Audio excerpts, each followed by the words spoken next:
आर्यभट्ट उपग्रह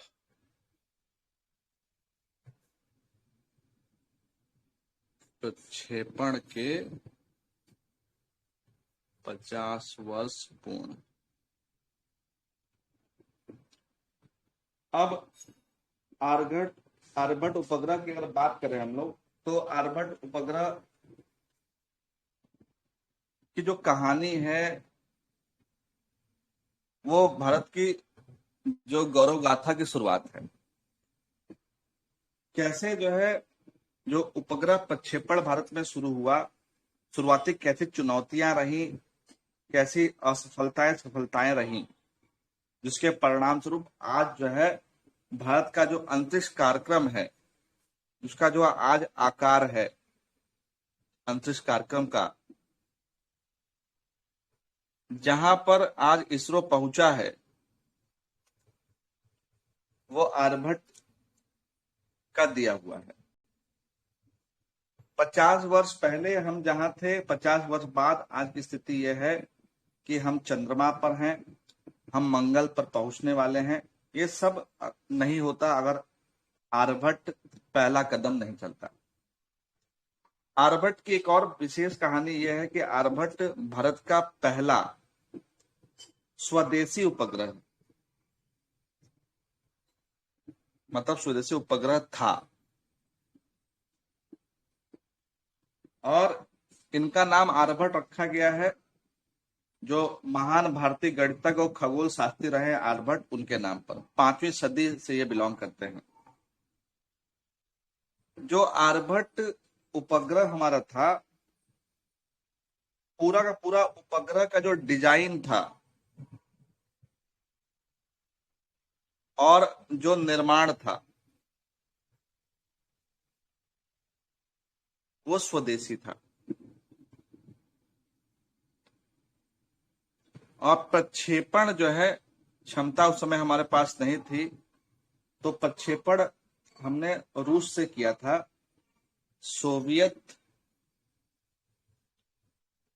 inter Cosmos programme, ये रूस का प्रोग्राम होता था जिसमें वो बाहर के देशों के उपग्रहों को प्रक्षेपित करता था। और ये 19 अप्रैल को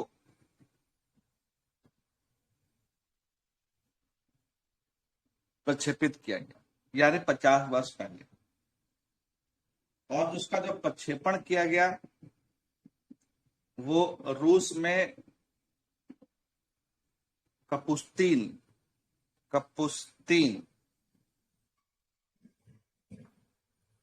यार्ड लॉन्च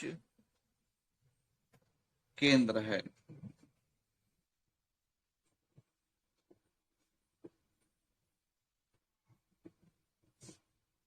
वहां से प्रक्षेपित किया गया था। और इसका जो रॉकेट था जिसने इसको भेजा था, उसका नाम है सोवियत कॉस्मोस 3M।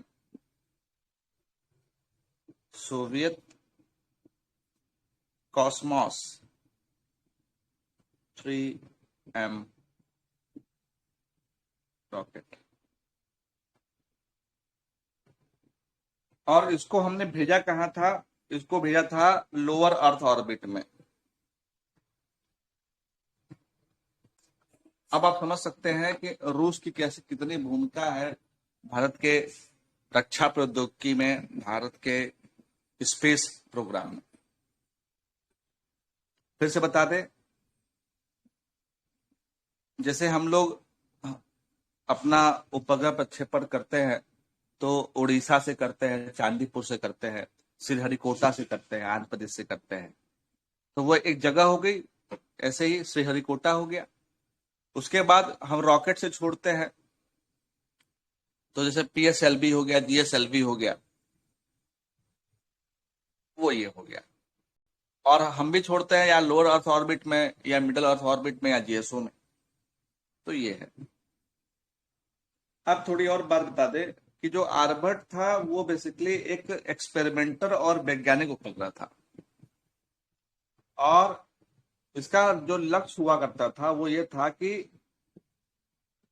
ये उपग्रह जाएगा, स्पेस या खगोल की जानकारी इकट्ठा करेगा और भू विज्ञान से जो जुड़े क्षेत्र हैं उसका डाटा इकट्ठा करेगा। इस उद्देश्य से इसको छोड़ा गया था, लेकिन प्रक्षेपण के बाद जो है 5 दिन के अंदर ही इसके यहाँ का विद्युत खत्म हो गया, विद्युत प्रणाली में कुछ प्रॉब्लम आई और जो इसका मिशन का टाइम था 6 माह का, वो 6 माह के मिशन को ये पूरा नहीं कर पाया। विद्युत की आपूर्ति की विफलता के कारण ये मिशन पूरा नहीं हो पाया।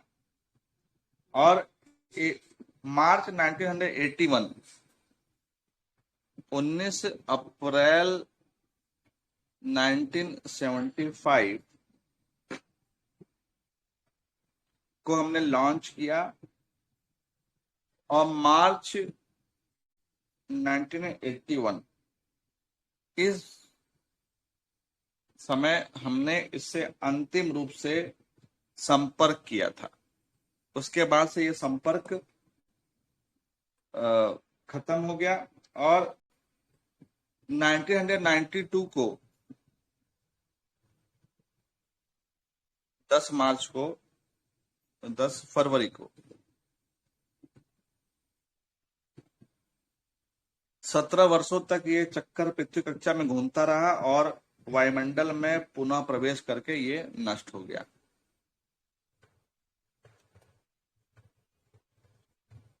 तो ये इसकी कहानी है, लेकिन इसका ये मतलब नहीं है कि ये लॉन्च विफल रहा। ये लॉन्च बिल्कुल विफल नहीं था। जब प्रक्षेपण हुआ था, प्रक्षेपण के बाद आर्यभट्ट के सभी उपकरण सही तरीके से काम कर रहे थे।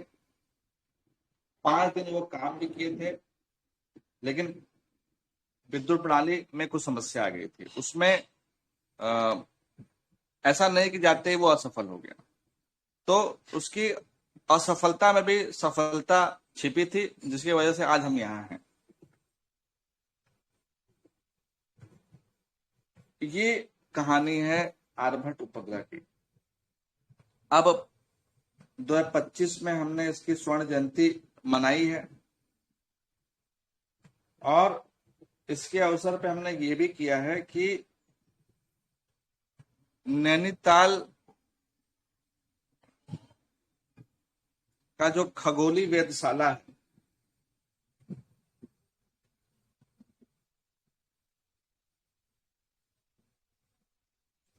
हमने इसका नाम बदल के कर दिया है आर्यभट्ट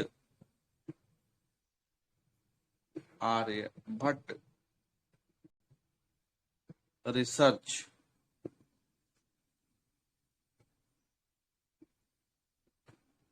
इंस्टीट्यूट, शॉर्ट फॉर्म में एरीज।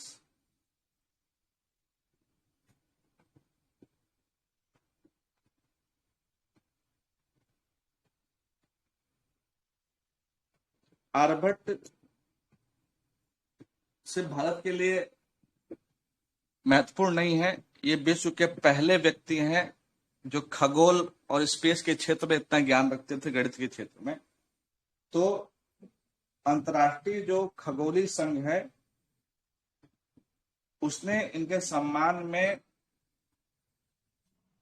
चंद्रमा पर जो एक क्रेटर है उसका नाम आर्यभट्ट रखा है। इवन 1984 में जो सोवियत संघ है उसके डाक टिकट पर भी जो है आर्यभट्ट उपग्रह की जो है आकृति दिखाई गई थी।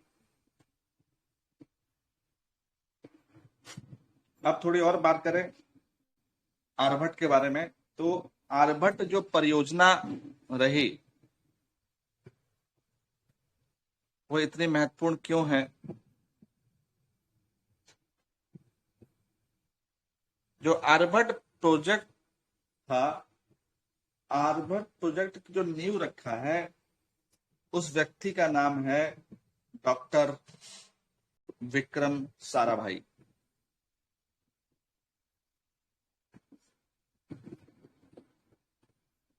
यही अंतरिक्ष कार्यक्रम के जनक हैं भारत के।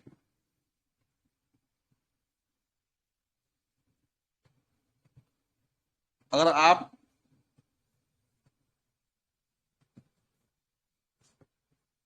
डॉक्टर एपीजे अब्दुल कलाम की किताब पढ़ें तो उनमें इनके बारे में, उनके गुरु भी हैं ये, इनके बारे में खूब जानकारी मिलेगी कौन है ये।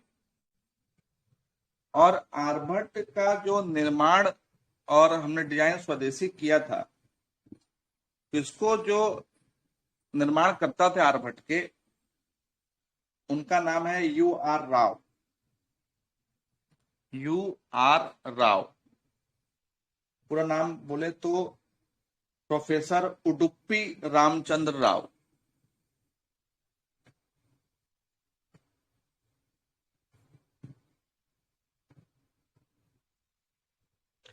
ये परियोजना निदेशक थे।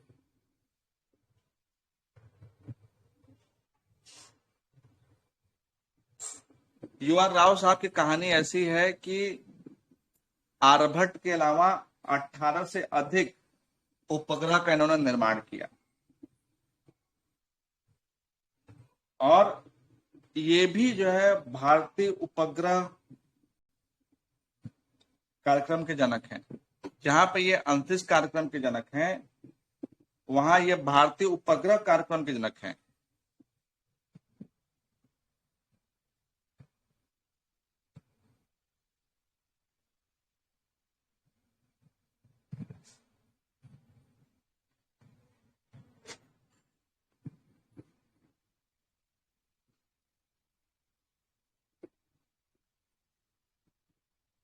जब आर्यभट्ट लॉन्च हुआ था, तो आर्यभट्ट लॉन्च होने के बाद हम विश्व के 11वें देश बन गए थे जिसने स्वयं का उपग्रह अंतरिक्ष कक्षा में पहुंचाया था। इससे पहले हम आपको पहले ही जो इसरो के सेक्टर्स उसकी बात कर चुके हैं। जैसे हमने आईसैक की बात किया था बेंगलुरु में, ठीक है, उसी का नाम बदल करके अब UR सैटेलाइट सेंटर कर दिया गया है।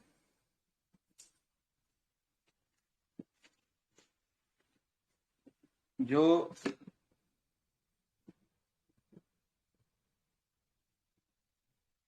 इसरो का उपग्रह केंद्र है आईसैक,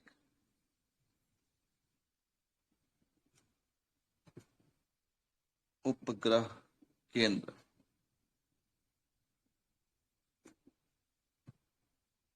बेंगलुरु में, इसका नाम बदल के कर दिया गया है UR राव सैटेलाइट सेंटर।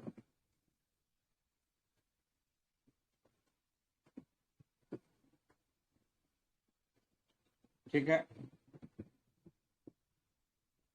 अब आर्यभट्ट जब पहुंचा तो अपने वैज्ञानिक उद्देश्य को पूरा नहीं कर पाया था,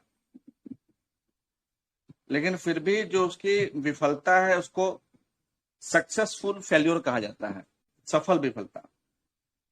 और आर्यभट्ट मिशन से जो अनुभव मिला था, उसी अनुभव से भारत आगे चल करके अपने उपग्रह कार्यक्रम की नींव रख पाया।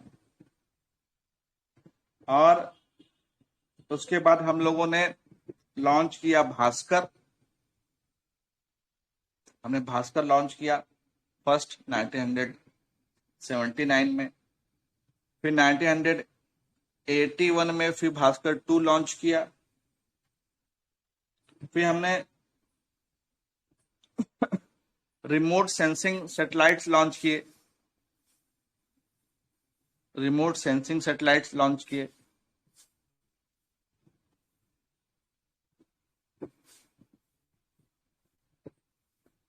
उसके बाद हमने रोहिणी लॉन्च की, रोहिणी सीरीज।